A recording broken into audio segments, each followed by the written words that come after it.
This is the Plant Yourself podcast. I'm Howard Jacobson of plantyourself.com, the Big Change Program, and WellStart Health. This podcast is part of my mission to help you live an open-minded and outstanding life. So you're going to love this week's guest. He comes equipped with a fantastic Australian accent and a humorist's bent on the world. Clint Paddison was actually pursuing a career as a stand-up comic in Australia when he was struck with a debilitating case of rheumatoid arthritis. A former athlete and science all-star, Clint found himself almost unable to work, to move, to enjoy life. He discouraged his girlfriend from marrying him because he didn't want to ruin her life as well. And at first, Clint followed the doctor's advice and embarked on an aggressive pharmaceutical protocol that turned out to be almost as bad as the disease. So pain, disability, misery, and early death seemed the only path forward.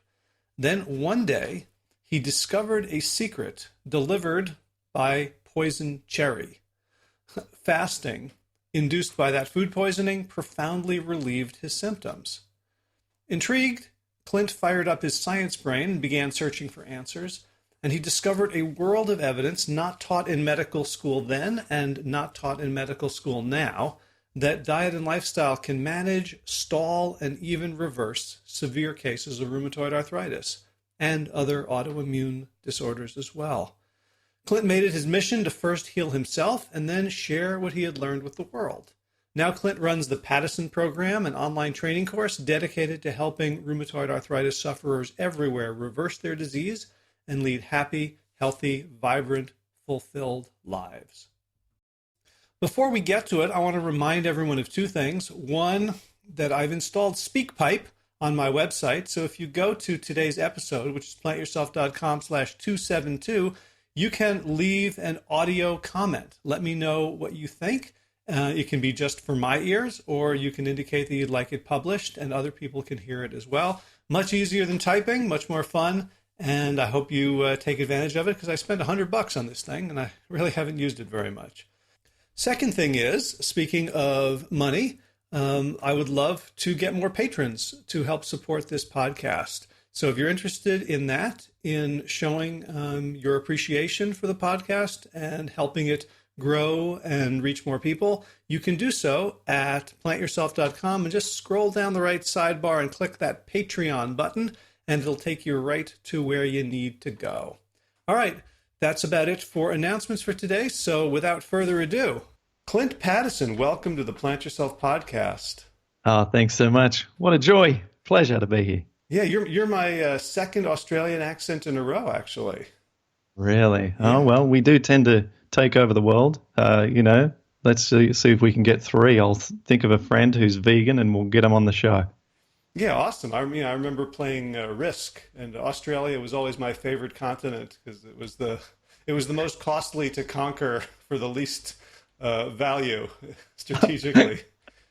And there's some risks going there, obviously, with your health with regards to surviving the crazy wild animals that are over there. Americans always love asking about the wild animals, and I point out that you're more likely to get shot in Detroit than eaten by a shark. Right. And a recent book I was reading was saying that if we had rational assessment of fear, we would run away screaming at cheeseburgers, Right. rather than spiders. It's crazy, isn't it? Yeah, the most deadliest thing in Australia is actually this thing called the box jellyfish, but like only one person every year or so actually dies from it. So, it's poor publicity for our country to have all of these fears around the animals when really it's mostly harmless, enjoyable landscape and lots of beautiful beaches. Mm. Well, I think this probably has some resonance with your story, and in terms of like what people are scared of in terms of what's going to harm them and what they're not, and what kind of things, we all like to pay attention to the extremes, whether it's the extreme disease or the extreme cure. And before we got on the air, I was just boning up on your story, and I watched the beginning of a video that you gave at a sort of a natural health conference, in which you pointed out that most people in the medical mainstream would not understand why you're talking about rheumatoid arthritis and diet in the same breath, right? Because diet is not nearly as sexy as some amazing new pill procedure or technology. That's so true. I know from what you've just said which video you're talking about. That was a presentation to about 220 odd naturopaths. And they were a great group. The very fun presentation, that one, very responsive, laughed a lot and so on. But yeah, I said, why would I be mentioning, diet and rheumatoid arthritis in the same sentence to a bunch of people who are in sort of the healthcare industry? And it's so true. There's no sexiness in diet whatsoever. It's almost as boring as talking about exercise. People don't want to hear about that either, especially when we're talking about chronic disease. But the truth is that when you've got 100 trillion bacteria in your body and those are mostly housed in your colon, digestive system, and they influence your immune system, they need to eat. They have a dramatic outcome, on our health, then we should be concerned about feeding them like we do our own human children and making sure that they have a extraordinary life so that they can uphold our health. Right. So let's get into that. Why don't you begin by just telling us your story and your journey a little bit? Yeah, so I thought I was going to be this famous stand-up comedian in Australia. I was appearing on TV shows and I was just living the dream. I was traveling interstate, doing performances, headlining comedy clubs, having a great time. And then one morning, God had a different plan, and I woke up and I had sore feet in a way that I hadn't felt before. The feet felt like I'd bruised them somehow in the padding, and I ignored it for a few mornings, and then I started to get swelling in my fingers. And so when I returned from my interstate little comedy trip, I went to the general practitioner, local doctor, and he ran blood tests, and my rheumatoid factor, my anti-CCP antibodies, my inflammation markers of C-reactive protein and SED rate, everything was elevated. And he looked at my fingers and he heard of my talk about my pain in my feet, and he just said, "Look, you got rheumatoid arthritis. I need to fast track you to a specialist rheumatologist doctor." And the fast tracking took 2 months. I would hate to have seen what the slow track was, but I got there in the end, and I walked into the rheumatologist completely naive. I didn't think this was going to be serious. I was a cross-country champion at school in a little town, admittedly. There wasn't a strong field of runners, let me put it that way. The second fastest was my school teacher, but I beat him, so I'm still the champion. And anyway, I took that throughout my university years. I was the sports captain at my college, and I ran the Sydney City to Surf. I was within the first 5,000 runners of nearly 100,000 without training. So I thought, how can someone get anything serious when you're pretty naturally fit? And how old were you at this point?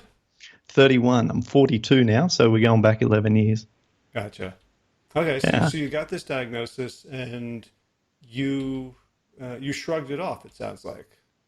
Well, I was ready to hear about how to shrug it off. I walked into the rheumatologists and looked around, and it was mostly, more elderly people who looked in very bad shape. And I thought, okay, I'm in the wrong place. The rheumatologist shook my hand as if it was broken, clearly sending a message that he has to do that with most of his patients. And he was a lovely dude. And I'm like, okay, so tell us how many people come in here and then just get rid of the disease and don't have to go on the medications. And he's at the end of his career, and he's head of Department of Rheumatology at the biggest hospital in Sydney. And he said, nobody. And I said, all right, maybe I'd underestimated this. He said, it's very serious. We need to hit the disease very hard, aggressively with medication so that your joints are protected and you'll likely be on medications for the rest of your life. He said, we've got one here called methotrexate. It's a cancer drug, and it's pretty toxic, so you're going to have to get your blood tested every month to make sure that your liver's sort of hanging in there, and you'll be very fatigued and you won't be able to start having kids. And I said, well, it is attractive. but can you just give me What are the some? downsides? Yeah, What's the catch? Oh exactly. my gosh. And I said, well, let me have a think about it. I went away and I went down the classic path of buying glycosamine sulfate supplements and fish oils and the normal naive path of go to nowhere. And I tried all of the natural remedies, went and saw naturopaths and so forth for the very first time. Chinese herbalists, all did some weird and wonderful things. We're on holidays in Fiji, so I'm going to mud baths that are mineral rich, and at one point I even had a naturopath run an electrical current from my head through me through a water connection to create the current and out my feet, and he's trying to eliminate microbes using electrical currents. And I'm like, this is not the 1800s. This was only like 10 years ago. I'm lying there on beds having currents run through me, trying to get to the solve this problem. But right. But Well, yeah, I mean, as much as we can, be suspicious of Western medicine and its heroic toxicity, that very often people like us turn to alternatives when we're desperate. So there's a lot of room in that inefficient marketplace for things that don't work or might be equally dangerous. yeah, this wasn't dangerous. This I just don't think did much, but that's okay because at that point I was, you're after hope, aren't you? You just want anything. You want to see what you want to see is that something can give you some relief, and then you want to double down on that. Well, nothing was giving me relief, and I went back to the rheumatologist after 12 months of trying my best, and I was atrocious. I had my fingers were all swollen. My chest was so painful I couldn't breathe without pain. My jaw meant that I had to eat each bite of food with pain, and it was just miserable. My wife had to help me get up during the night so I could go to the dunny as we call it. It was miserable. So he got me started on that methotrexate. And it increasingly required higher dosages to keep my symptoms low. And eventually I got to maximum dose of the drug, and I was still worsening. And that's when my first kind of turning point. This is when I remember that I just had enough. My wife at the time, just my girlfriend, who's putting up with this miserable, crippled dude. And she's from Orlando, Florida. So she's flown to Australia. We fell in love. She flew to Australia. We're together for like a year before symptoms just start going down fast. And then we try and get by without the methotrexate. And all this time she's helping me.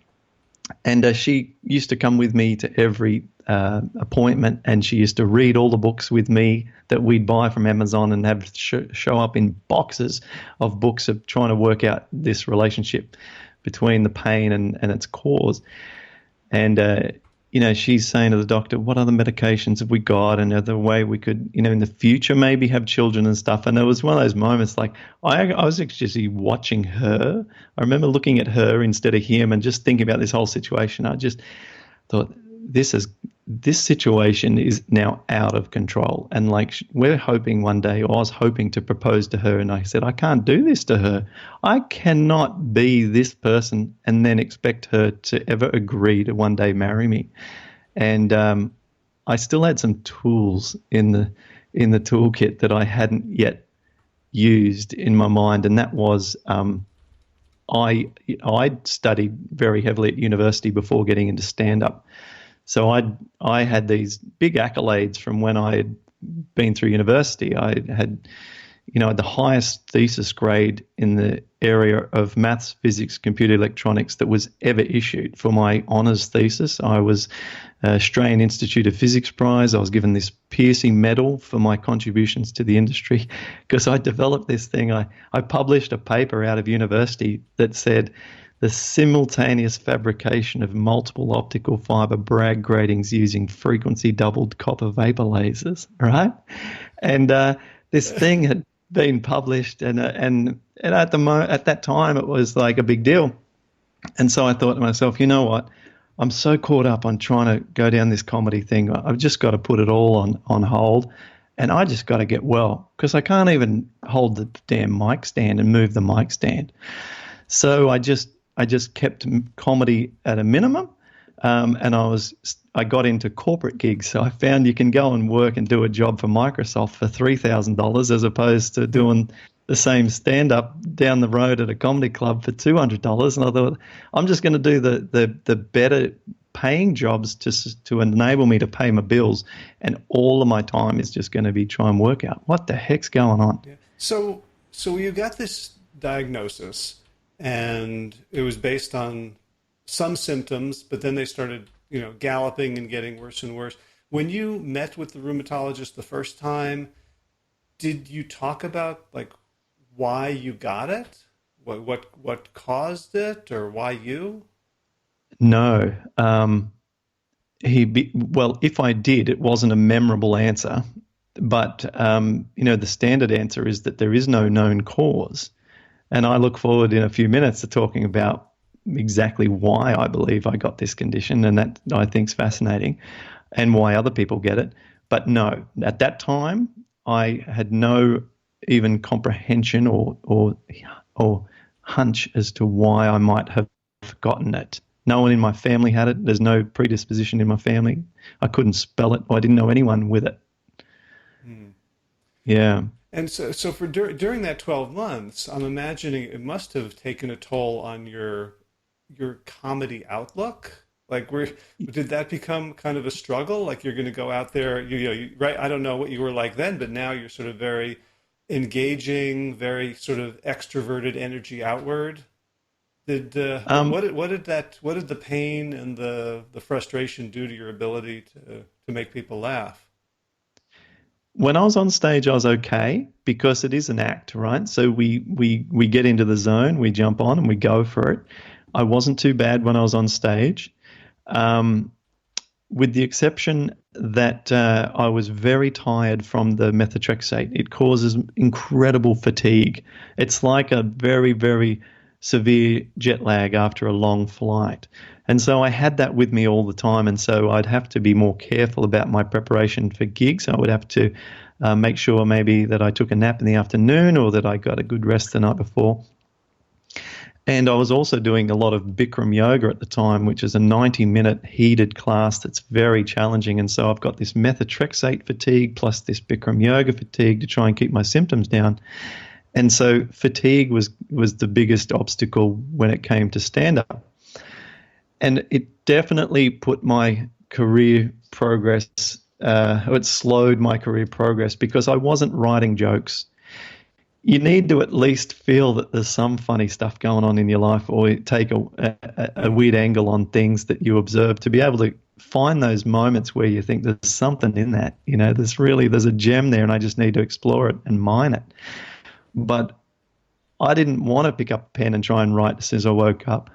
I wanted to get straight into a green smoothie or eat my buckwheat and quinoa or whatever it is, whatever stage I was at with my food progression, just so that I could get some pain level down, because mornings are the worst. With the morning stiffness, you wake up and all of the joints hurt.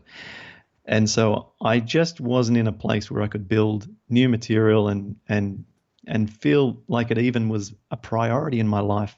As long as I could pay the bills, I wanted to get back to work and keep studying the science about what caused this problem and how I can fix it. Hmm. Did you incorporate or think about incorporating your condition into the comedy? A lot of people mine their Yeah. own vulnerabilities. You know what? That's such a great question because I have tried so many times to incorporate this into my comedy over the years, because I thought, what more unique material could you have than just getting up and talking about rheumatoid arthritis and stuff in a way that's funny and and self-deprecating. But I tell you what used to happen is I could sense the audience feeling sorry for me. So instead of the audience buying and like, yeah, you crazy guy with your big fat knee and you couldn't walk and you could barely get out of bed, instead the human sympathy kind of state would kick in, and I couldn't seem to circumvent that happening in the audience. So I used to try and bring in different angles of talking about it, and I used to sort of sometimes they minimize it and say, I used to have this terrible condition, and then I would talk and try and get the jokes. But I think subconsciously they could still see that there's a change in energy of me or something. And comedy's such a unique little beast that it just wasn't flying. Now when I give keynote presentations, during my story, I'm able to draw upon moments and get some laughs out of some certain parts, because that audience knows that I don't struggle with this condition the way that I used to. I have some damage now that I need to work around. I still go to yoga in the gym and keep myself, my body's like it's been in a car accident. And so I always need to watch those areas that have been smashed up, But yeah, no, I'm still trying to work on that routine that would enable me to kill for 20 minutes on stand-up. I'd like to get there.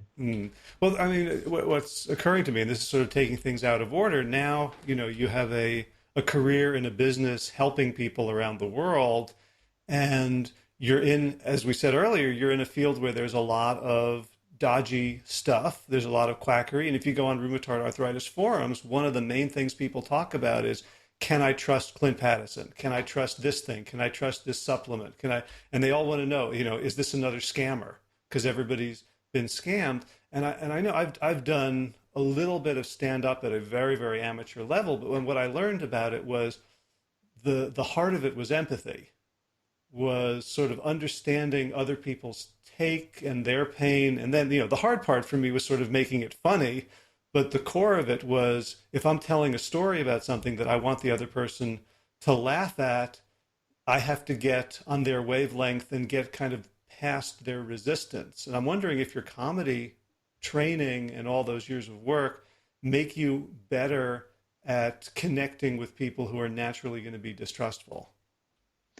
Yes, and that's why the story is so important. Everyone, you can't debate the story. And as we'll get to, as I, take this a little further, if you'd like, in a minute, and talk about how I recovered and what I did and so on, no one can argue about that. No one can scam you if they're just telling a true story. Do you know what I mean? Yeah. And then as for what's for sale beyond that point, what I do is I have a podcast like you. I have 60 odd, in fact, I think it might be 80 odd. I don't know, but I've, because it depends. We change platforms and then a few dropped off, but I think there's 80 plus episodes that we have where I've covered every aspect of what we have bundled in a perfect little treat for people to follow step by step. Every aspect of that is freely discussed online in those podcasts. If you just got the time, if you're, just don't want to spend a cent ever on what we can teach you, people can sit through and listen to all that content for free, or read the transcriptions that I pay to have put online. And so what I try and do is, look, here's my story. It's legitimate.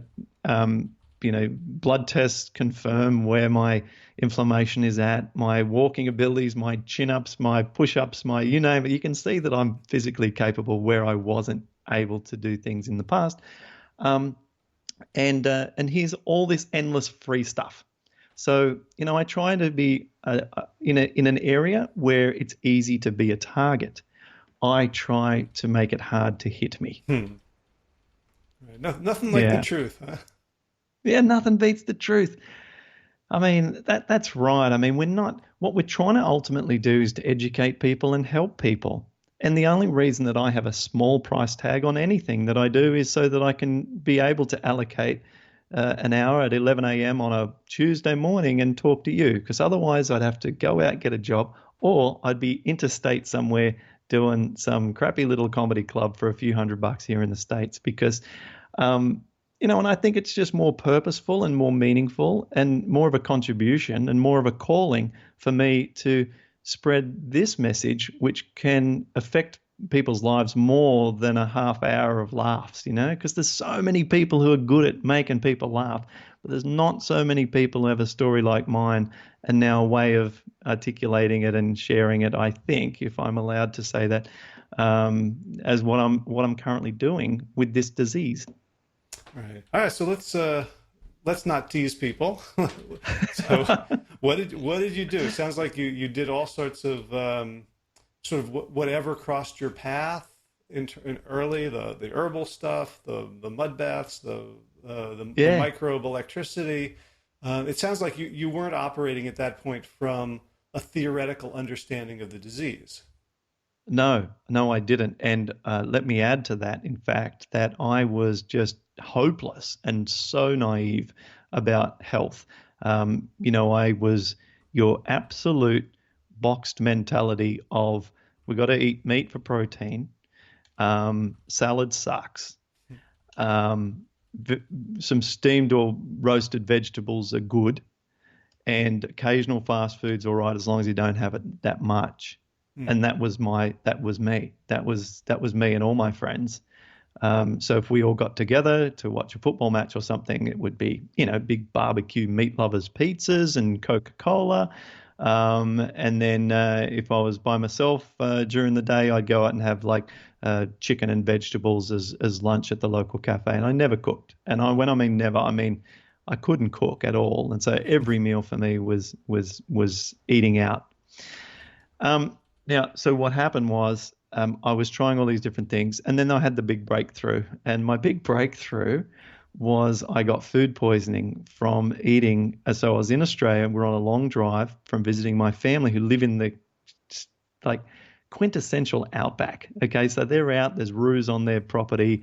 They grow wheat and oats, and they have cattle and sheep. I mean, you couldn't have more of the farm upbringing that I had. And we were out visiting them, a long drive, and I was really hungry, and we stopped. And where we stopped, there wasn't much to pick from, so I just went into a supermarket, and there were cherries that had been imported from here, from the US, and they were sitting on the aisle there to bag up and to weigh and so on. And I just grabbed a whole bunch, put them in a bag, and we bought them. And then I went out and I ate them in my car and continued the drive because we'd heard, cherries could be good for arthritis. Hmm. I'm still at that level of understanding.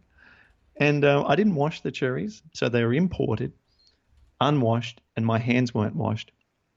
And I got massive food poisoning from eating those cherries. So, it was like dum dum dum dum dum dum dum dum like that. And then about 2 hours later, it was like dum dum dum dum dum dum dum.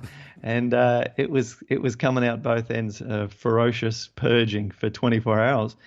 And I was worried, not about, what was going on with regards to the purging, but how my joints were going to be after 24 hours, because I'd found that if I stopped moving my body frequently, that my joints got worse. Is this it's a locking up kind of effect that would happen. And so the classic example is the morning stiffness. You lie there still like a dead body for 8 hours, and then you wake up and you can barely move. And it's to a smaller extent happening all the time. So every time the body would not move for a while, I'd get some stiffness. And so I thought, after 24 hours lying around in bed just with short trips to the bathroom, I'm going to be all locked up like the Tin Man. But unbelievable. Like to this day, I remember the incredulousness of this, but I just watched this rapid reduction in symptoms throughout that 24-hour period, so that at the end of the 24 hours, I was like 90% back to where I used to be in just 24 hours. And so that's when I started to have this conviction that something can be done about this, because finally I saw something that can influence the disease. And I just thought, well, what can I do without having to vomit and diarrhea for the rest of my life? And so I repeated the fast. About a couple of weeks later, I just didn't eat for 3 days, and sure enough, symptoms went away. So I repeated the experiment successfully and proved that if I don't eat, the symptoms disappear. Mm. And so I started looking at the scientific literature. This is when I put on my science cap. Yeah, and I went back to my science roots, which is where I was skillful back in the day. And I think it's a good point to sort of stop and explain the rudiments of the disease itself. Okay. At least sort of like what your experience of it was, and what the mainstream scientific understanding of the mechanisms were, just so we know what we're talking about. Yeah. In terms of what mainstream believe about what causes the disease and so on, Well, let me tell you what's agreed. This is what's agreed is that the body's immune system is attacking the synovial tissue and potentially the cartilage and ligaments all around the joint. So what we've got here is a disease that's as aggressive and as menacing as something like multiple sclerosis. In fact, one doctor told me that of all the diseases he would not want to get, rheumatoid arthritis would be at the top of his list. Okay, so like he's a doctor, not a motivational coach, but that's the extent. That's the extent of how bad the disease can be. And the average life expectancy of someone with rheumatoid is at least 13 years shorter than someone without the condition. And I have my own views, as to why that is, because the disease itself doesn't kill you, but the lack of activity in your life because it hurts to move, and also the medications that you get put on all have extremely long lists of potential side effects, including death on some of those. So what we're talking about is an aggressive disease attacking the joints.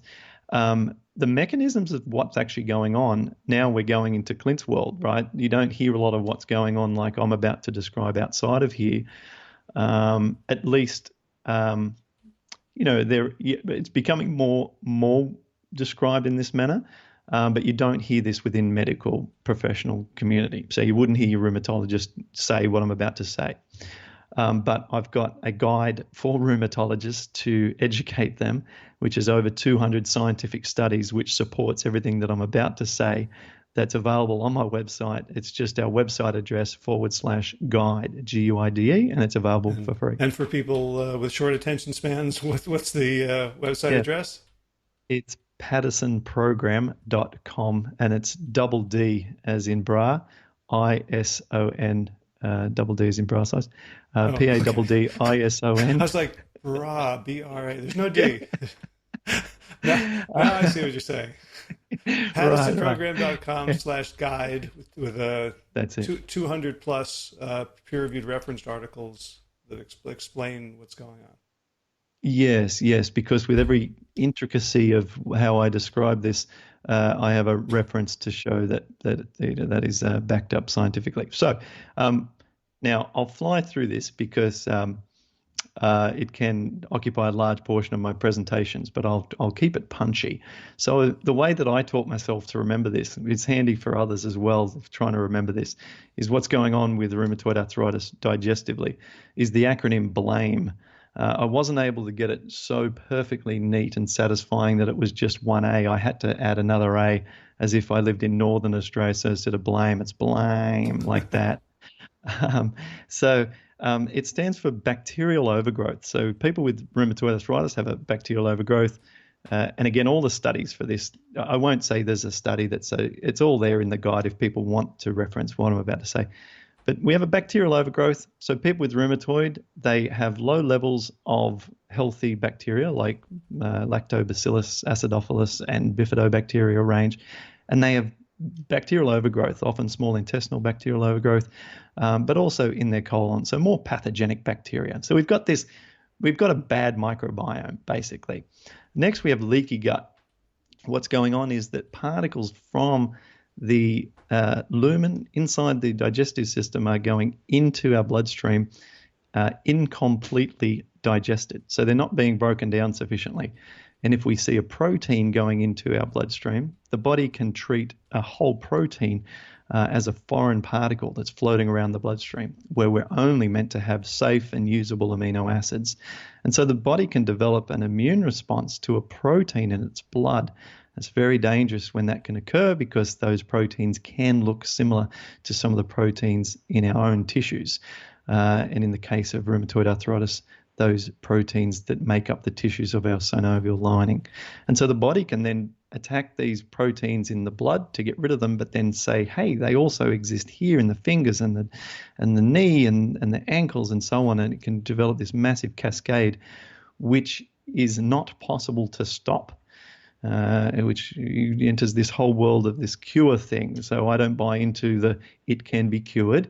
My whole philosophy is we can completely and confidently control the mechanisms and the amount of symptoms that we get if we have radically changed our lifestyle and done some care with our drug management. But let me resume the blame. So we've got bacterial overgrowth, leaky gut. We've got a state of acidosis where we've consumed too many processed foods and unhelpful foods, high protein foods, which cause the body to lower its pH or become more acidic. And we've got the second A is for acid deficiency in the stomach. So low stomach acid, low hydrochloric acid to break down our food, particularly proteins, which are the ones that are causing our immune response when they get into the bloodstream. And then finally, M is for mucosal lining depletion. The mucosal lining is where we house most of our bacteria inside our colon. So they don't just float around in the middle. They all exist in the mucus that's inside our colon, and there is a battle for real estate in there between the good guys and the bad guys. But if we don't have much mucus there at all, there's not much space for any bacteria. And people with rheumatoid arthritis have been shown to have those conditions, in some cases not even have an epithelium. So there's some serious issues going on in the digestive system. And then finally, a lack of digestive enzymes, pancreatic enzymes to break down foods in parallel with the hydrochloric acid. So what this all builds to is a very depleted digestive system. And then to dovetail this into what we were speaking about earlier, when I didn't eat, what this meant was there were no proteins that were moving through my intestinal wall and into my bloodstream. And when this stopped, then the body said, hey, there's nothing there to attack in the blood. We can calm down. And so it stopped its cross-reactivity. But then when I would eat again, because there's all these little pinholes inside my garden hose, the water or the food particles leak straight back out again into my bloodstream, and the immune system said, oh, here we go again. Let's get back to what we were doing, which is attacking the heck out of Clint's body. So is the blame paradigm sort of sequential? Like it No. starts with, or do they just all sort of? Yeah, there could be any aspect of that or all aspect of that going on. So for instance, some people just by eliminating dairy products can get tremendous relief from their rheumatoid arthritis symptoms. And so in that person's case, it might have just been that their body was only having problems with casein or other dairy proteins that were entering the blood, and that was pretty much the fundamental problem with their dietary patterns leading to the disease. And then there are other people who, even when fasting, still have some symptoms. And the reason for that is that the body is also reacting to the proteins in the lining of the pathogenic bacteria that is traversing the gut wall from the colon. And they are the hardest. They're about 1 in 20. So we talk about people when they fast with rheumatoid, 19 out of 20 get tremendous relief, and then 1 in 20 still have this ongoing level of inflammation, and that's because the body's still reacting to proteins in the blood, but not the food, although they are still reacting to the proteins in the bacteria. And so I have a protocol for how to deal with that. But that's the challenge. Okay, so one thing I'm a little unclear about is with this idea of mimicry, where the body looks at the proteins from the food that you're eating that's gotten through the leaky gut where it's not supposed to be, and it says, oh, that looks just like synovial protein, so clearly this is all foreign to us. But if you then stop the intake of protein, how does your body not continue to attack the synovial protein? Because it's got this search image of this is bad. Like, do you have to train it that it's not bad anymore, or does it just calm down on its own? No, and it's a great point. You can never untrain it. It's a permanently cross-wired mechanism.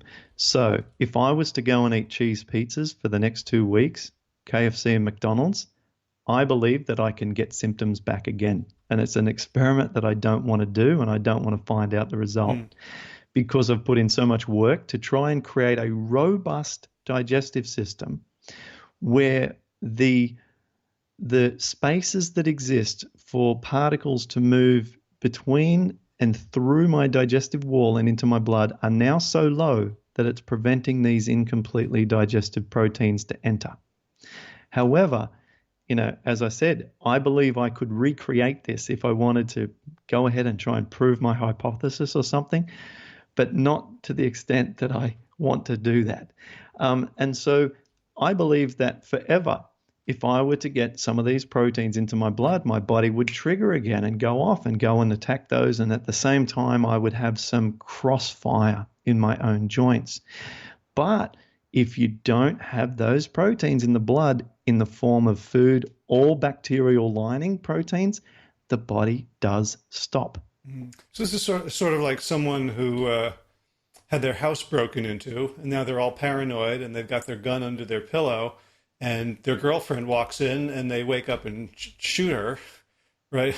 As long as nobody else comes into your house, you can still have that false search image of danger, but it doesn't get triggered anymore. That's exactly right. Yeah, you've explained it well. So what we're trying to do is we're trying to create a watertight pipe. We want a hose that hoses the garden that has no little pinpricks in it so that the water goes through nicely without them spraying out the side. So what I've gotten from you so far is the way to do this is to stop eating, right? Now, since you've been doing this for a decade, I assume you've refined the protocol. Yeah, I have a little fat on my face, which would indicate that I do eat some food. And this is a false trap that some of my clients like to jump into. They see the results that they can get from fasting, and they say, well, why don't I just fast once a week or once a month or whatever? And in fact, Barbara Allen, who wrote a book called Conquering Arthritis, who I consulted with many years ago when I'm looking for help, and she was helpful with me. She talks about how she helped herself to recover by doing over 12 months of intermittent fasting, constantly stopping her food intake for a few days. The problem with that is that you run out of fat, you run out of body mass, and you become too thin. And also, although the studies do show that it does help heal leaky gut, my experience personally, and also taking having some green juice discussions with people who administer these things at their health clinics, the pain nearly always comes back at the end, even if we're doing 12, 15, 20-day water fasts. And so that wasn't good enough for me. And it also didn't also feed my curiosity that the solution here is to restore gut health via prioritizing feeding our 100 trillion little bacteria. I wanted to feed the good guys and let them breed. And so I thought, what do they want to eat? And it turns out they want to eat leafy greens. They want to eat baby spinach. They want to eat bok choy, romaine lettuce. They want leafy greens. And they also like resistant starch. So if we can feed them these two forms of food, which can only be found in plant foods, then we might be able to get them breeding again and let them expand their numbers. And so I went about it. I went green. I went on a raw food vegan diet for 8 months, very chimpanzee-like. I was eating nuts and seeds and lots of fruit and leafy greens. And it got rid of a ton of pain, but I lost a lot of weight. And at the end of that 8 months, I needed to try something different. And so I ate quinoa for the first time after failing it in terms of pain, failing it from an inflammation point of view 8 months earlier. So in that 8 months on a raw food vegan diet, I was able to then actually tolerate some simple cooked foods, and I introduced that and buckwheat and lived off that for several more months before shifting onto some rice and potatoes and other things. So it was a slow evolution that was much more filled with mistakes and diversions from what I needed to be doing, so that now when I teach people how to do this, they only get the things that work and not the things that don't. And they also can bypass the raw foods, which I don't recommend people do because it's frankly too dangerous. And I just don't want to be worried about someone who's 75 eating nuts and seeds and a bit of salad every day because of their levels of frailness and their body weight. So when you were going through this, I guess you still didn't have an underlying principle, right? Like, oh, I know, like what made you decide that quinoa was the first thing you were going to add back in, for example? I read a book written by it's called The Enzyme Factor by Hiromi Shinya. He's a gastroenterologist based out of the Einstein Clinic in New York. He was the first to develop a tool to be able to remove polyps without doing surgery. Fascinating Japanese-born, dual citizen of America and Japan towards the end of his career now. His book was fascinating in that he pretty much, his whole focus in life was to help people who had been through his surgeries to never have to come back. And he said that he didn't want to have to work on them twice. And he found that if he sent them off and gave them a plant-based diet and predominantly focused their intake on grains, and his grains that he recommended for absolute maximum colonic health was quinoa, buckwheat, millet, and brown rice. Okay, so that's his fabulous four. And he said that he'd never had someone with a relapse come back to him after having colonic cancer. So he'd never had to operate a cancer patient twice when he sent them off, as long as they did that. And he would have them agree that the only way he would work with them is if they would follow this dietary principle afterwards. He's looked inside of 320,000 colons. He said he's never seen a healthy colon from someone who consumes dairy products on a regular basis. Okay, so I found this guy fascinating, and after my 8 months of raw and really just desperate for a change, and just the timing of that book, I thought, okay, I'm gonna hit the quinoa and buckwheat just like Dr. Shinya says, and see if it works for me. And to my great relief, it did not add pain at the end of that raw food. My pain stayed the same, and so I said, okay, that's it for raw. I can now upgrade to cooked foods, which helped me put a bit of weight back on, gave me more energy and just more satisfying. I just enjoyed the sense of something warm in my mouth. Right. Now, but do you still have, or do people who follow your protocol for a while still have the pinpricks, the leaky gut, or do the good bacteria kind of seal that back up? It's hard to seal completely. It's very, very hard. The results over time are asymptotic, like an asymptotic curve, so that you get great results quickly. And in fact, I commonly see people halve their pain in 2 weeks. That's a good rule of thumb. If you can halve your pain in 2 weeks, you pretty much, hitting the mark. After that, you might halve your pain from that point in the next month, and so on. And so it's a case of diminishing returns. As the amount of pain drops, so too is the amount that you get rid of it each month, to the point where we get to a point where I had this simmering effect of pain in my joints. It seemed to simmer like just the embers of a fire for like a year and a half after I'd gotten rid of all of the bulk stuff, the big debilitating, can't sleep at night because my elbows are so painful kind of levels.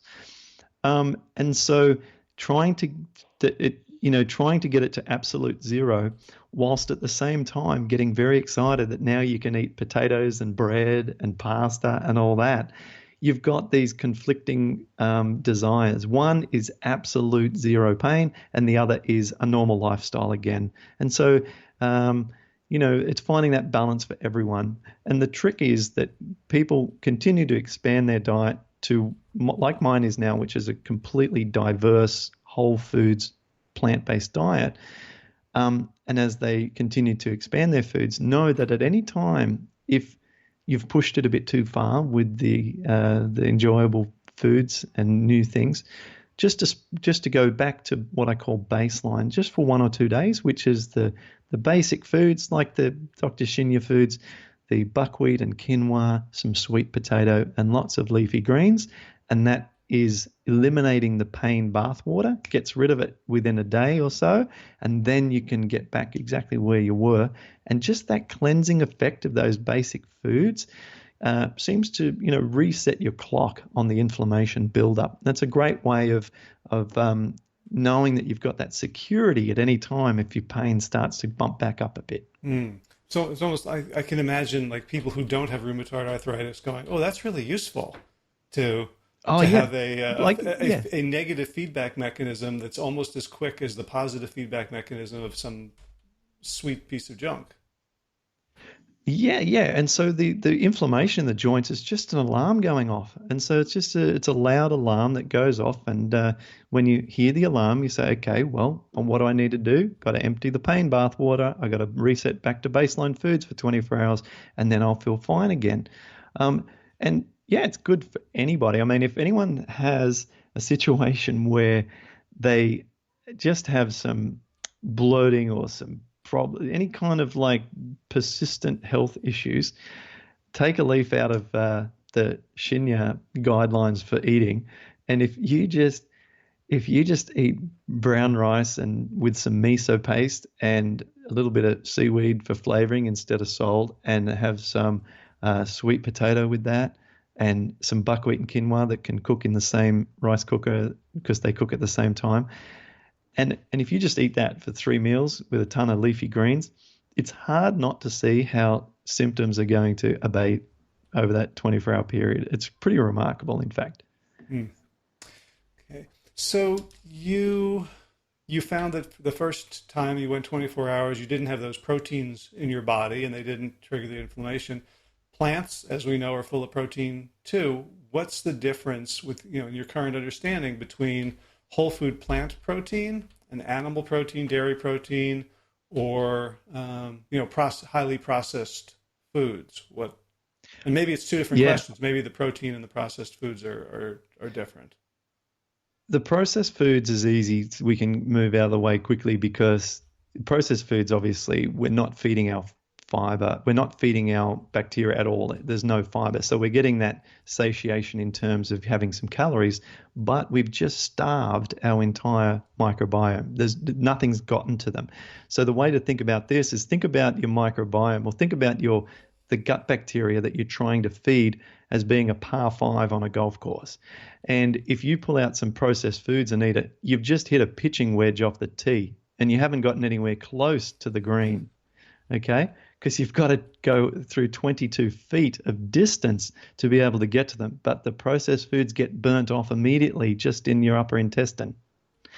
Okay, so we need to pull out the driver and belt the heck out of it and get it all the way down to the colon. And that'll happen if you eat foods rich in fiber. They land on the green and will feed your microbes. So that's the problem with processed foods.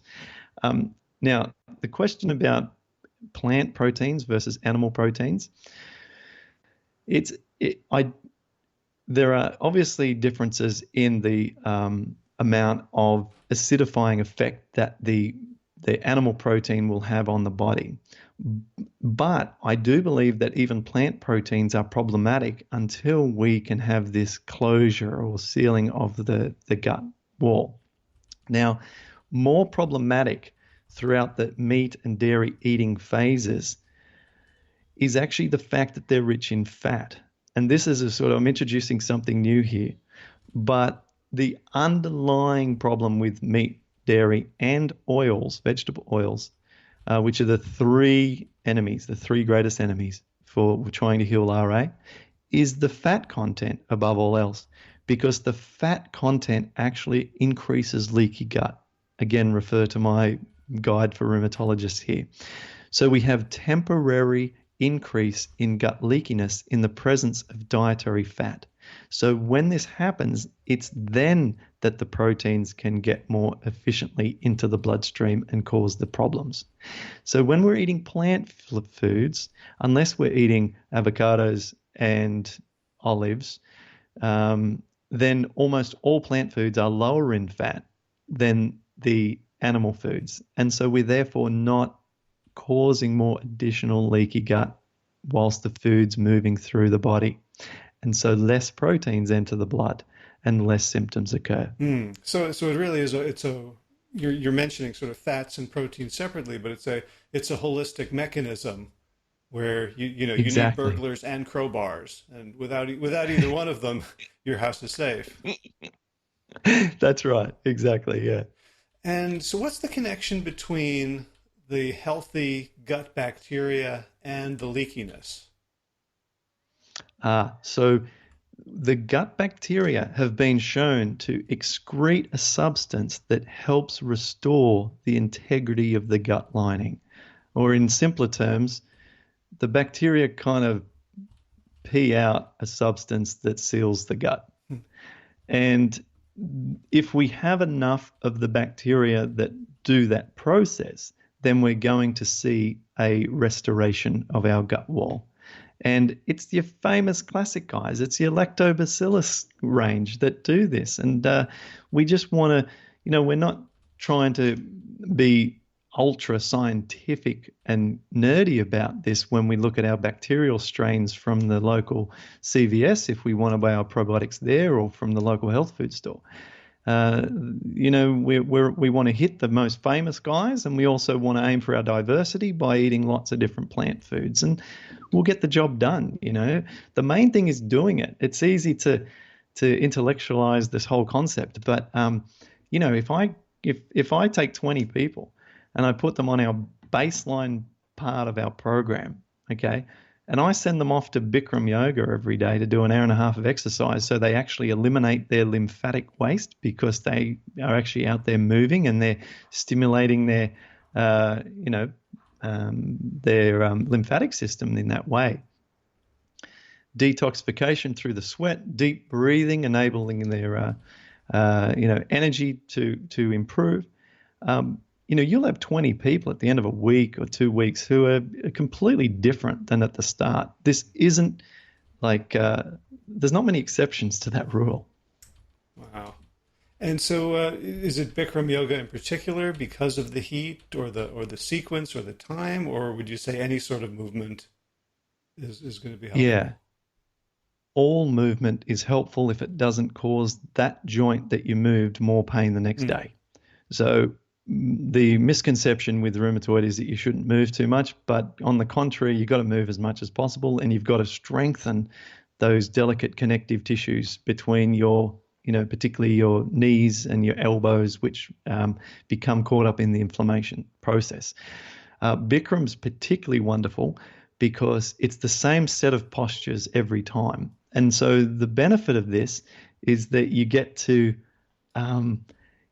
know which ones are a bit dodgy and which ones are fine. And you're not guessing every day based on the whim of the teacher that you have as to what postures you're going to be doing, which when you've got lots of joint problems can introduce a whole level of panic, because you can't do that. You can't do that. That one hurts my wrist. That one hurts my knee. Not this again. Can't keep up. Okay, I'm going to lie on the floor. But at Bikram, you know what's coming. You know what you did last time, and you can see your improvements, or you can skip postures that aren't quite working. So a large part of it is the fact that it's repeatable and predictable. It's God's gift to rheumatoid arthritis, is the Bikram format. So not just hot yoga, which is helpful if you don't have a Bikram near you, but it just means you're going to have to be playing a lot of, you got to be on your game to make sure that you don't do too much of postures that can hurt you at the other ones. Yeah. Gotcha. And, we mentioned that rheumatoid arthritis is part of a class of autoimmune conditions, and most people who have one autoimmune disease go on to develop multiple. So I'm imagining that this is applicable to, Hashimoto's, type 1 diabetes, like pretty much all lupus, all of the various constellations, depending on your genetics and your background, where it happens to attack. Have you worked with people, or do you see, other autoimmune conditions get better, resolve with your protocols? Yes, absolutely. Now, classic examples are lupus, ankylosing spondylitis, fibromyalgia, and psoriatic arthritis. So those four, all I've got wonderful stories and case studies of people who've used our rheumatoid program and have done very well for themselves. And many have shared their story on our podcast. If people are interested, they can listen to those. And is that also paddisonprogram.com/podcast? I actually have it under /blog. /blog. Okay, great. Yeah. And they can find it on iTunes just by typing into Google Paddison podcast, and that'll come up to the top of the search results there, and they can listen to that. When it comes to the diabetes side of things, I think that you and I both appreciate that when you shift to a whole food, low fat, plant-based diet, a lot of type 2 diabetic problems tend to resolve, or at least can improve a lot. And people who are really dialing that in and making it very low fat and targeting their improvements with type 2 can often have dramatic results and full recoveries. The type 1, I haven't had any clients that I can hold up like a poster and say, hey, this person has these results and so on.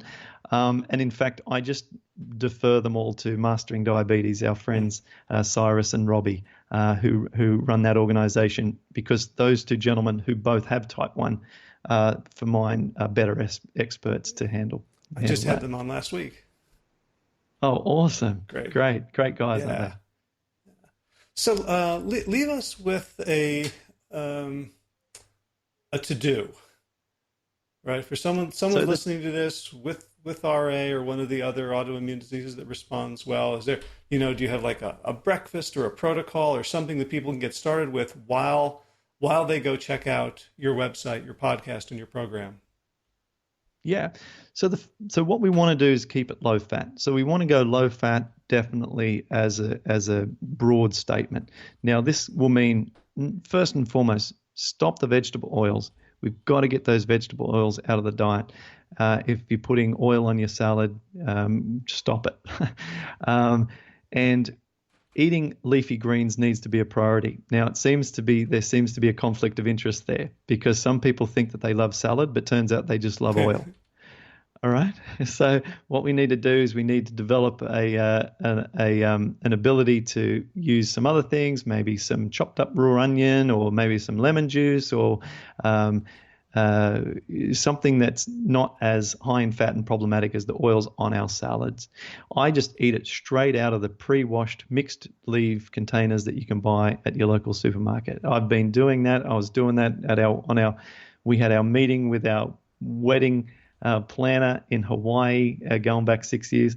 And I'll never forget the look on her face as they're planning the vegan wedding cake and all that. And I'm just sitting there, and I just sat and I just ate like potato chips, an entire bag of mixed leafy greens. And at the end of it, she actually had to stop and say to me, "Excuse me, what are you doing?" Like, she was so never seen anything like it. And there's a good story. It's got a happy ending, this story, actually. So I explained why we were having a vegan wedding cake and my health condition and everything. Now, she, would probably be forthcoming to agree that she was a little large. She, had, a little bit more weight on her body. And she's since, after we met her, and I guess we might have been one of the straws of the camel's back, she went vegan, and now she's trim and terrific and runs a vegan wedding planning, cake catering. So it's just a fabulous story, and she's just been great to we've still stayed in contact with her. So that's a good story. So we've got to get the greens up, learn to just develop an enjoyment just to snack on them, either at your meal, put them in your meal, lots of leafy greens, low fat. And we want to treat this whole problem as a project. it's easy to get so emotionally caught up that we're the victim, that we have like the world's collapsed and my life sucks because I've got this disease that's completely unforgiving and it always disappoints. Just when you think you're making progress, it just shows up again and you just get so mad. And so what I did is I decided I'm going to treat it like a project. The kids do art projects at school, or we might be working on some kind of work project, and it's very black and white, and it's very milestone driven. And so my whole approach is, let's set milestones. Let's treat it like a project. The first thing we want to do is get 4 consecutive days of the same pain. So we exhibit a little bit of control over this condition. And we do that with the same food, same exercise, same stress levels, same supplements. And we show that, you know what? This isn't random. These flares that we're getting, they're predictably reactions to things that we're doing. And then after that, we look at trying to minimize the gut damaging drugs like non-steroidal anti-inflammatory drugs and prednisone. These are discretionarily given by the rheumatologist, and you take them as needed. So if we can get them out of the protocol, we are then not trying to fight a battle with 2 hands tied behind our back because they're so deleterious to the gut. And so these are part of a strategy that we want to set up. So if people are doing this, want to do this on their own, we set some goals. Where do you want to be in 2 months, 3 months? Where are you looking for in 6 months' time? It's probably a good time frame. And start working towards it. Start documenting what they're eating each day and look for trends. And just be really scientific and pragmatic about the whole thing. Rather than feeling helpless, start to feel that you are in control. And I always use the metaphor that rheumatoid is like having a wild animal as a pet. So as long as we get to know it and we pay close attention to its behavior and we understand it, then we can live with it in harmony. But if we make one mistake or we get complacent with the wild animal, it'll turn on us and tear us to bits. That's a great metaphor. And I guess with that, I'm curious, like, it's a silly question, but are you glad that you have it? Up until today, like every other time I've been asked that question or thought about that myself, I've responded that I would selfishly say I'd prefer that I didn't have it, and I prefer that I had not learnt all of this, and that I prefer not to have shared any of it and just to have had a pain-free existence over the last 11 years and achieved maybe more with my entertainment career and so on. But it's funny, like the balance is definitely shifting, and I love doing things like this with you here on your show. I love talking about this and feeling that something I may have said may be helping other people, and I do believe that it is the truth. And we talked about that before. This is the truth we're talking about, and that matters. And there is so much garbage online, and there are so many distractions from the truth that the pendulum's starting to shift, and maybe it is a better thing. Maybe I wouldn't say I'm glad, that's the wrong word. I would say that I accept my duty, and that if God has given me this cross to bear and said, look, you spent all those years working out how to speak confidently on platforms, and I've given you a great brain that can learn and retain information and share it. All of the stuff at university and the stand-up was just leading you up to then I was going to dump this big problem on you, and I want you to then work out how to help yourself so you can help others. So look, Howard, maybe, man, that's maybe a bigger calling. I'm also thinking, not to minimize the depth of the answer you gave me, but if you hadn't had RA and you'd continued living and eating the way you had, you're 41 now, 42. Yeah, I mean, it was going to end up in something else. I was always going to get something, wasn't I? You can't just you can't dodge the consequences of eating a Western lifestyle.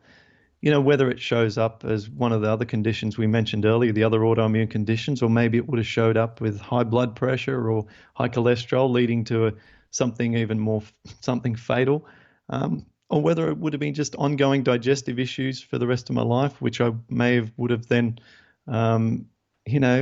brought up my children poorly as well. And who knows what the knock-on effect would be. But before I forget, let me tell you that it was because I took antibiotics for 5 consecutive years as a teenager that my stomach problems began after that. And so I have a history in my teenage years of 5 consecutive years of doxycycline. And after doing that, I had digestive issues throughout my 20s.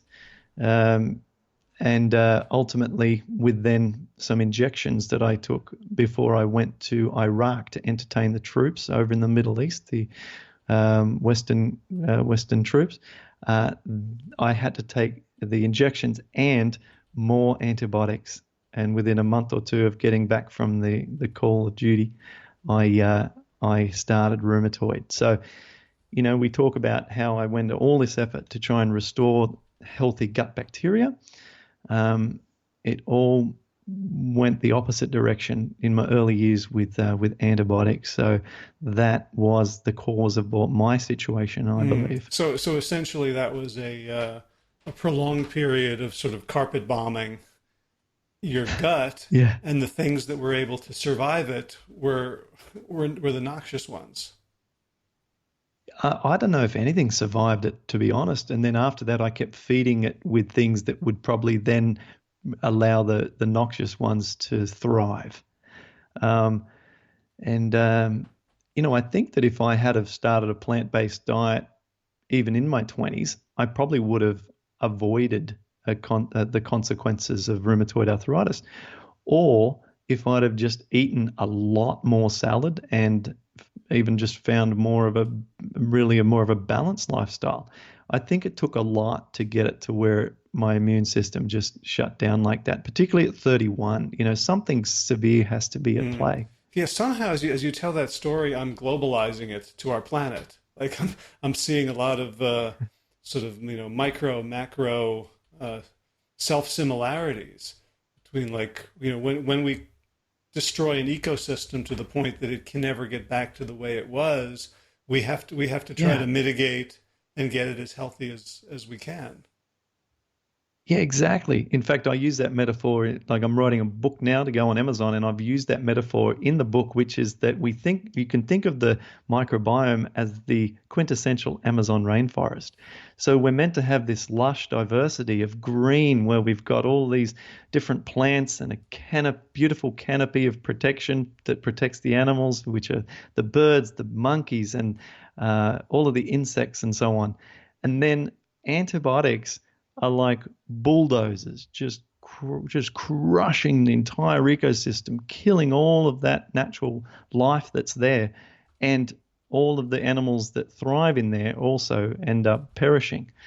And so then what we're trying to do, if someone's been in this situation or has this digestive situation, is then we're trying to very slowly plant new plants that take a long time to be nurtured and receive water and grow before they can then be able to house life and have monkeys grow on them and birds return. And that's why it just takes so much time. This process is slow because we have destroyed an ecosystem, whether catastrophically with the bulldozers of antibiotics for a long time or just slowly through lack of nurturing that ecosystem. And it just takes time to restore that to balance. And, it's always a year plus in this for trying to get really healthy with this condition. When's your book going to be out? Well, it depends how much I look after the kids. I'm always helping out with the kids. We're here with just my wife and I with the kids, and she's pregnant. We got 2 girls at the moment. We've got Angelina. And she's the oldest, and we named her, her name means little angel. And we've got Ariel, and we named her after a font. So we've got those two, and we've got a little boy coming on, which I'm excited about. He's due on the 13th of July, and so I'm just not sure, how much I'll be working with the family and how much help we're going to get. But look, I'm trying to get it published as quick as I can, particularly our demographic. Typically, a lot of people are busy. They just want the book is just easier than working through a lot of online content and training videos. So I'd hope to say 3 or 4 months. It's certainly in draft form. I just need to finesse it and have it proofread and so on. All right. Well, I look forward to getting a copy and sharing it. And in the meantime, until the book comes out, you do have a tremendous online presence. Could you repeat where people should go to find you? Yeah, so just go to paddisonprogram.com. That's PADD as in dog, ISON program.com. As I said earlier on, tons of free stuff on our site. Listen to the podcast. Just do it. Just listen like you'd listen to Howard's podcast. If your appetite for his episodes is greater than his supply, then you can listen to ours and learn about reversing chronic disease with a plant-based diet. Jump on our mailing list, a sequential training for free on our mailing list as well. So if people want to do our program, it's available there under the products section. Great. Are you on social media as well? Yeah, I only just set up an Instagram account about 6 months ago. So, but we have Paddison Program on Instagram, and I'm also Clint Paddison on Instagram. I'm moving away from Facebook. I'm just not enjoying it as much. So I'm finding I don't know what it is, and I'm not sure if you've had the same experience, but I just find I'm just a bit over it. What are your thoughts on it? Oh, no, I love, political operatives manipulating me through. I can't get enough of that stuff. Yeah, I was just talking about that with my wife this morning. It's like, well, if we could create another Facebook that didn't have all the problems, like, still nobody would switch because the switching costs are too high, right? Like, here I am. Where's everybody else? Right, yeah. It's fun being on your own on your new book, Yeah. So. It's crazy, isn't it? And I've been watching a lot of the, those caricatures and stuff that Jim Carrey's been putting up. That's making a lot of news, and he's stirring a lot to people up. And I haven't seen that.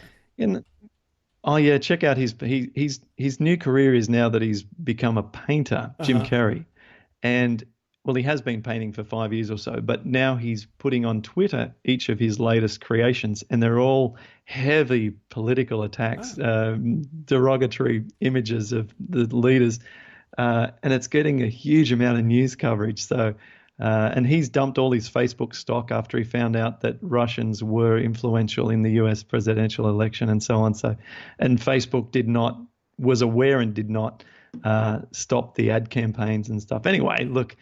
This isn't changing anyone's lives, but bottom line is, we're on Facebook. Well, I think it's a good reminder for people that, once you deal successfully with your condition, you can then go back to the things that that are positive in life. Like your goal in life is not to beat RA.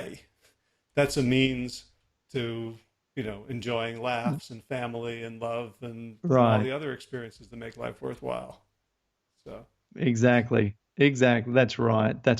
And when I was told I wouldn't be able to have kids, it's an extra sweetness, with the children knowing that getting off the medications led to something far greater than just more energy. You know what I mean? So I'm so glad you didn't, name them, like so there and up yours. That's right. We've still got one chance left though, so who knows? We haven't picked his name yet, so we'll have to see. We're Shinya. Shinya, exactly. Shinya the second. Yeah. All right. Shinya. I do like Japanese names. I've always liked the name Ryu. Which is a character from Street Fighter 2. I don't know if you remember playing that game. And And I've said to Melissa a few times, my wife, I said, I really like this name Ryu, and we haven't actually written that name off. However, in Japan, that's like Smith, it's like the most common name ever. So, we continue to have fun thinking of names. It's a fun experience. Great. Yeah. Keep a list of all of them so that you can, when your kids are mad at you, you can say, I could have named you this. Puts everything in perspective. Yeah, exactly. Yeah, no, that's right. Have you got kids of your own? I do. I have a daughter who's 22 and a son who's 18. Okay, you must have started early, did you? Not really. Right? You're just looking young because of the good eating and lifestyle. Yeah, and the lighting, I'm sure, helps too. How long did you spend in makeup? Yeah, I did. The hard part was getting this fever blister to look just right. Yeah, those horror movie experts are good at that, aren't they? They make it look real.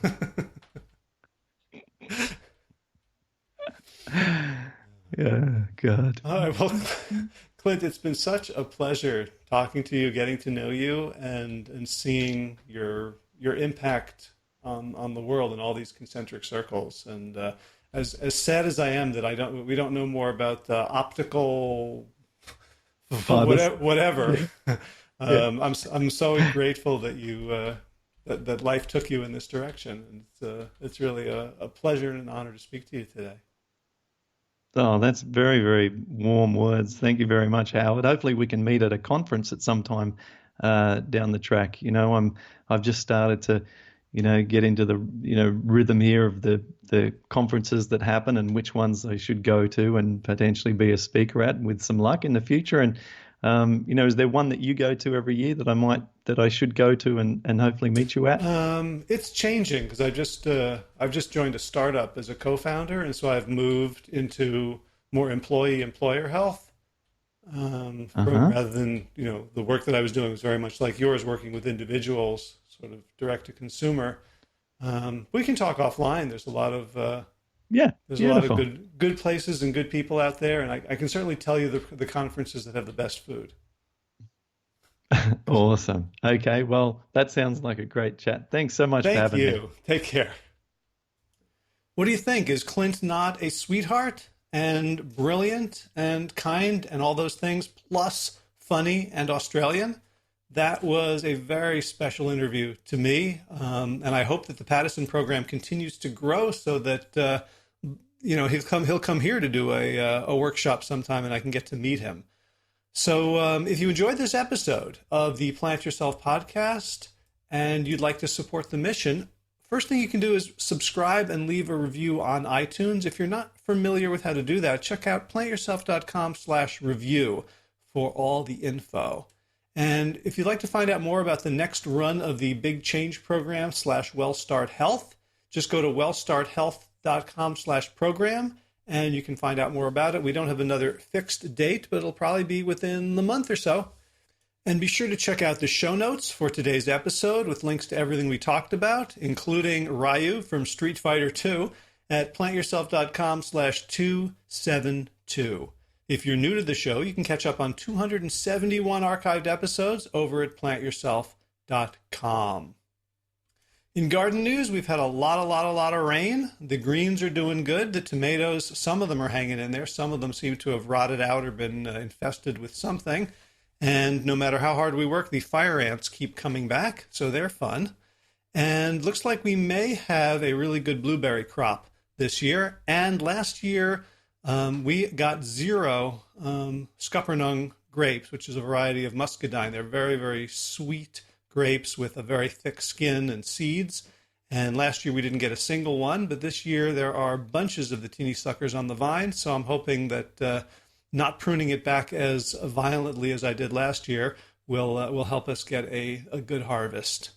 In running news, I had a good weekend. I did 25 miles, 12 on Saturday, 13 on Sunday, and ran with a new running buddy who I don't want to tell you about yet, but who I hope will be a guest on the podcast sometime in the next month. He's pretty much an ultra running legend. How's that for a tease?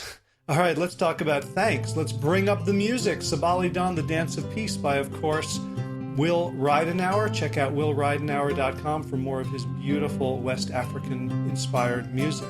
And of course, thanks to all you Plant Yourself podcast patrons. I'm going to take it easy today. I've been a little bit under the weather. My throat's a little scratchy, so I'm not going to push this. Let's do it nice and leisurely for a change. Kim Harrison, Lynn McClellan, Anthony Disson, Brittany Porter, Dominic Marrow, Barbara Whitney, Tammy Black, Amy Good, Amanda Hatherley, Mary Jane Wheeler, Ellen Kennelly, Melissa Cobb, Rachel Behrens, Christine Nielsen, Tina Sharf, Tina Ahern, Jen Volkanovsky, David Bizek, The Mysterious, Michelle X, Elizabeth Feldman, Victoria Dolomanova, Leah Stoller, Alan Christensen, Colleen Peck, Michelle Landry, Joe Zena, Julianne Rowland, Stu Dolnick, Sarah Durkis, which rhymes with circus, Kelly Cameron, Wayne Pedersen, Leanne Peterson, Janet Selby, Claire Adams, Tom Franzek, Jeanette Benham, Gila Lacerte, David Donahue, Blair Cyber, Dorona Vizov, Gio and Carolyn Argentati, Jody Friesner, Ruth Ann Funderburg, Misha Rosen, Michael Warbeck, the equally mysterious Tracy Z, Alicia Lemus, Rebecca Hughes, Val Linneman, which rhymes with cinnamon, Nick Harper, Stephanie Holmes, Martha Bergner, Nicole Ramsey, Susan Ahmad, Molly Levine, the inscrutable Harry R., Susan Laverty, the Panda Vegan, Craig Kovic, Adam Scharf, Karen Burry, Heather Morgan, Ashley Corcoran, Kelly Machia, Deanne Norton, Bonnie Lynch of Plant Happy Oregon, Sabine Kurtzels, Nigel Davies, Marion Blum, Teresa Copel, Shell Rutledge, Julian Watkins, Breed O'Connell, Brian Sheridan, Shannon Hirschman, Kate Rolls, Linda Ayat, Julie Langholm, Hedegaard, Isa Tuzinwa, Connie Hainline, Erin Greer, Alicia Davis, Aviva Lael, Heather O'Connor, Carolyn Jensen, Sherry Olakowski of Plant Powered for Health. Hey, Sherry, we saw each other at Peapod last week. It was great hanging out. Karen Smith, Scott Morani, Karen and Joe Crabtree, Tanya Lewis, Kirby Burton, Teresa Carell, Kevin McCauley, Elizabeth Rothschild, Kelly Baker, Miracle Ann, Jesse, Cheryl Dwyer, Jenny Hazelton, Valerie Peltier, Peter W. Evans, Colleen Harrison, Justine Divitt, and Joshua Sommermeyer, and your name here for your generous support of the podcast. That's it for this week. As always, be well, my friends.